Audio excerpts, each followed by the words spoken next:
Right, what I have here is 3 German helmets. Now, I believe 2 of these are originals and one of them is a replica made in China, a modern replica. Now, one of these I'm actually selling, and it's this one here. Now, you can feel the history in this thing. Now, I'm not an expert on German helmets. I did look up info on them several years ago, and I knew a little bit about them, how to spot fakes from originals and so on, and how to identify years and things like that. But what I have here is a small size 54 centimeter. Now that basically means it's 54 centimeters around there. So if you put a tape measure around your head, around your forehead, it's 54 centimeters you'd be looking for, and that's the size that this is to fit your head. That's a 54. This one is, as I say, it's a Chinese replica, and they stamp the shell sizes on and so on. This one's actually a 59. Now, it's got modern Chinese, quite thin,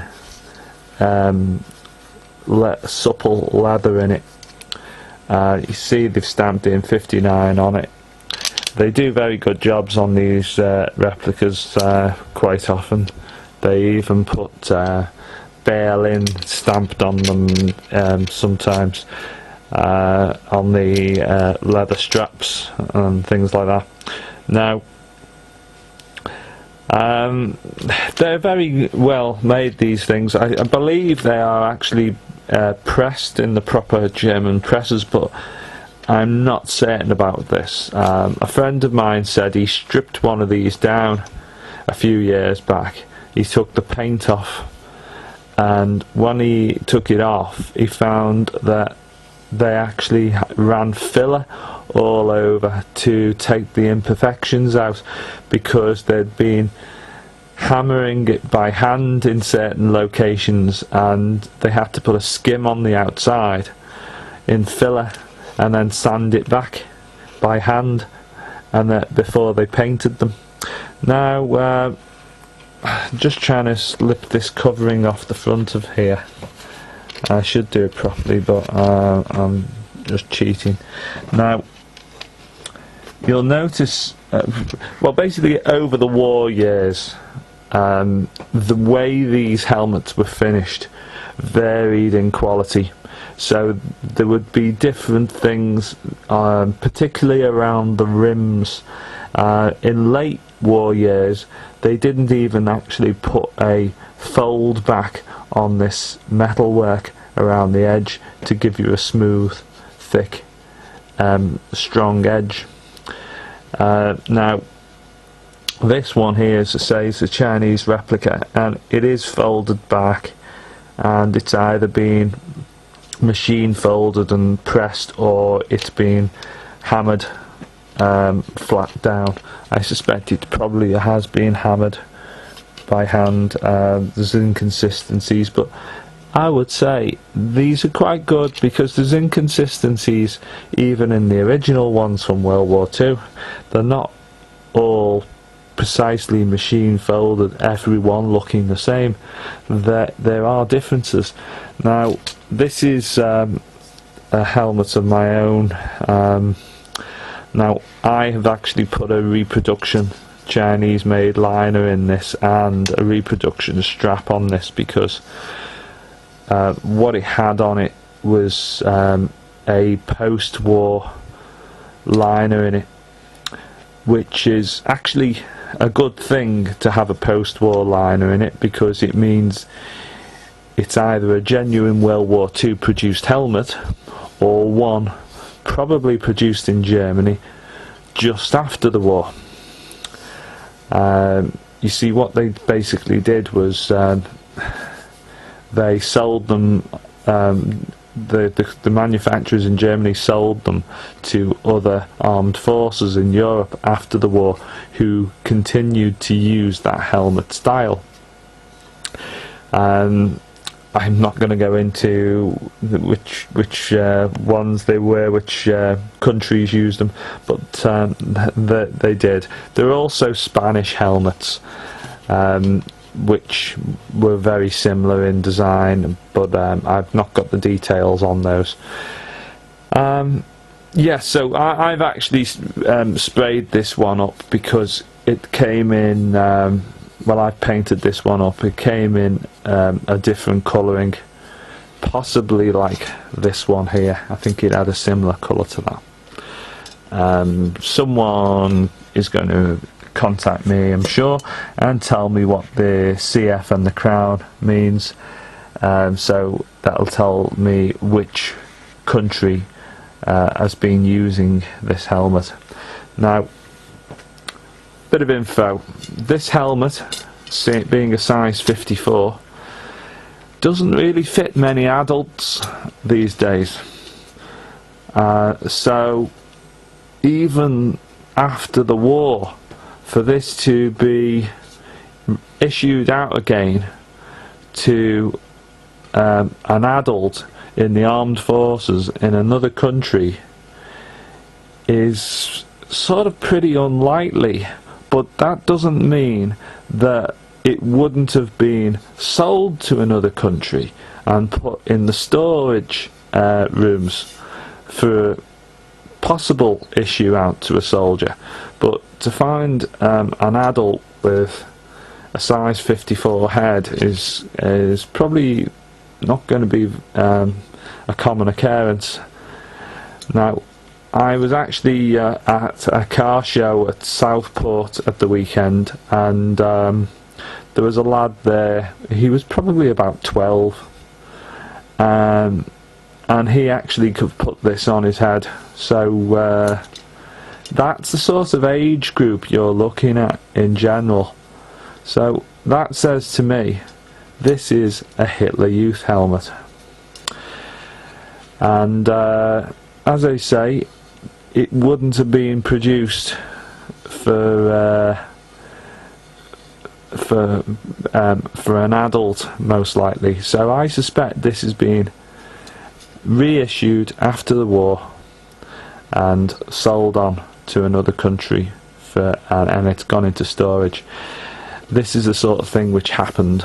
They quite often picked up used helmets left after the war off the battlefields around Berlin, so on, and they reissued them. They gave them a coat of paint, tidied them up, and sold them off. Now, some of them had markings underneath the paintwork with the you know, like what regiment and so on they'd been used by, and they might have had names of the owner of the helmet, for instance, like this one here. Now, I've actually copied this off a genuine helmet I had at the time I bought this one. I had one which was more similar in size to that one, slightly larger, and I've copied the name and various other details. So that's one, I keep that one. Now, this helmet here, it's stamped up. I think it's SF or SH. It's probably SH 60. So that means the shell size is 60 and the leather is 54. Now,